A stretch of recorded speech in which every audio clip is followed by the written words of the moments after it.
Daddy said throwing.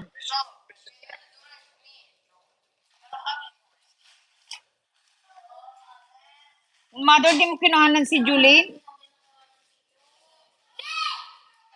Bigyan mo na, wag mo sabihin, bigyan mo na. Bigyan mo na ng kasya na. Do you want kasya na? Oo.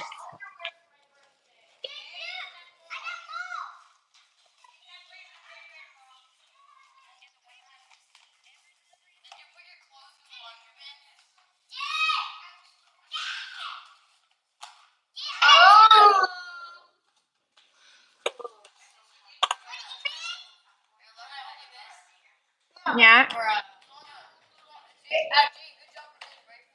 Huwag mo nang sabihin.